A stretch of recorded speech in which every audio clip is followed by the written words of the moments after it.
కేసీఆర్ రాజకీయ చాణక్యుడు.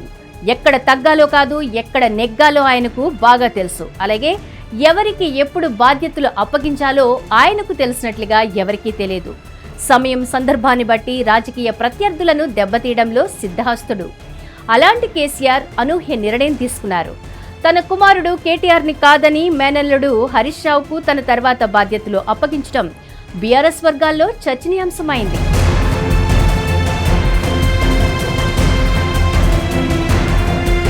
బీఆర్ఎస్ అధినేత కేసీఆర్ తీసుకున్న తాజా నిర్ణయం తెలంగాణ రాజకీయాల్లో పెను సంచలనంగా మారింది. అసెంబ్లీలో పార్టీ గళాన్ని వినిపించే బాధ్యతలను తన మేనల్లుడు హరీష్ రావుకు అప్పగిస్తూ కుమారుడు కేటీఆర్ ను ఈ జాబితాలో చేర్చకపోవడం ఇప్పుడు చర్చనీయాంశమైంది. తెలంగాణ అసెంబ్లీలో ప్రతిపక్షంలో మరింత దూకుడు పెంచేందుకు బీఆర్ఎస్ అధినేత కేసీఆర్ సిద్ధమయ్యారు. ఇందులో భాగంగా శాసనసభ, శాసనమండలిలో పార్టీ పదవులను భర్తీ చేస్తూ కీలక నిర్ణయం తీసుకున్నారు. అయితే ఈ నియామకాల్లో సిద్దిపేట ఎమ్మెల్యే హరీష్ రావుకు అత్యంత ప్రాధాన్యత దక్కగా పార్టీ వర్కింగ్ ప్రెసిడెంట్ కేటీఆర్ పేరు ఎక్కడా కనిపించకపోవడం గమనార్హం. అసెంబ్లీలో కేసీఆర్ బీఆర్ఎస్ శాసనసభ పక్ష నేతగా కొనసాగుతుండగా ఆయనకు సహాయకులుగా 3 ఉప ఫ్లోర్ లీడర్లను నియమించారు. సభలో విషయ పరిజ్ఞానం, వాక్చాతుర్యం కలిగిన హరీష్ కు కీలక బాధ్యతలు అప్పగించారు. మహిళా గళాన్ని వినిపించేందుకు మాజీ మంత్రి సబితకు అవకాశమిచ్చారు. గట్టిగా వాదించగల నేతగా తలసానికి చోటు కల్పించారు.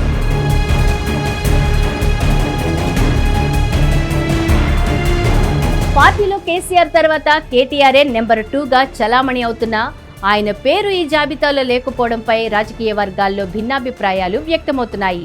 కేటీఆర్ ఇప్పటికే పార్టీ వర్కింగ్ ప్రెసిడెంట్ గా రాష్ట్ర వ్యాప్తంగా పార్టీ వ్యవహారాలను, క్షేత్రస్థాయి కేడర్ను సమన్వయం చేసుకునే బాధ్యతల్లో ఉన్నారు. అందుకే ఆయనను కేవలం అసెంబ్లీ బాధ్యతలకు పరిమితం చేయకూడదని కేసీఆర్ భావించి ఉండవచ్చు. అసెంబ్లీ నిబంధనలు, బడ్జెట్ అంశాలు, ప్రభుత్వ వ్యూహాలను తిప్పికొట్టడంలో హరీష్ రావుకున్న అనుభవం ఇక్కడ కలిసొచ్చింది. గత కొన్ని సెషన్స్ లో హరీష్ రావు ఒంటరి పోరాటం చేసిన తీరు కేసీఆర్ ను మెప్పించిందట.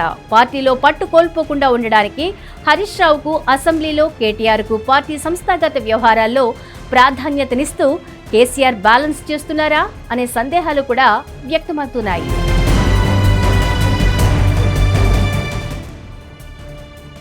శాసన మండలిలో కూడా పార్టీ పట్టు కోల్పోకుండా ఎల్ రమణ, పోచంపల్లి శ్రీనివాసరెడ్డిలను ఉప నేతలుగా, దేశపాటి శ్రీనివాస్ ను పార్టీ విప్గా నియమించారు.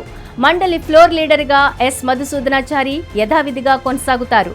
మొత్తానికి హరీష్ రావుకు అసెంబ్లీలో కీలక బాధ్యతలు ఇవ్వడం ద్వారా ప్రభుత్వంపై మరింత పదునైన విమర్శలు చేయాలని కేసీఆర్ భావిస్తున్నారు.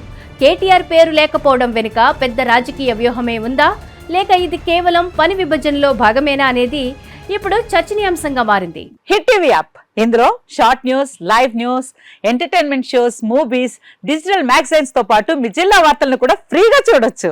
ఇంకెందుకు ఆలస్యం, వెంటనే హిట్ టీవీ యాప్ ని డౌన్లోడ్ చేసుకుని ఫ్రీగా ఎంటర్టైన్మెంట్ పొందండి. Hit TV app. Hit TV app. Please download hit TV app. Hit TV app ని ఫ్రీగా డౌన్లోడ్ చేసుకుని ఎంజాయ్ చేయండి. మీకు నచ్చిన ఎంటర్టైన్మెంట్ కోసం హిట్ టీవీ యాప్ ని ఫ్రీగా డౌన్లోడ్ చేసుకుని ఎంజాయ్ చేయండి. హిట్ టీవీ యాప్ ని డౌన్లోడ్ చేసుకుని ఆస్వాదించండి, ఆశీర్వదించండి. ఇంతమంది సెలబ్రిటీలు హిట్ టీవీ యాప్ ని డౌన్లోడ్ చేసుకోండి అని చెప్తున్నారంటే ఎంత మంచి యాప్ ఆలోచించండి. అమెరికా అమెరికా అమెరికా అమెరికాలో చదవాలనుకునే వాళ్ళకి విశ్వసనీయమైన పేరు మన శౌర్య కన్సల్టెన్సీ. UK లో 1 year masters. UK లో 1 year masters. 2 years work permit up to 5 years visa. Contact Saurya Consultancy. Contact 89851 89851.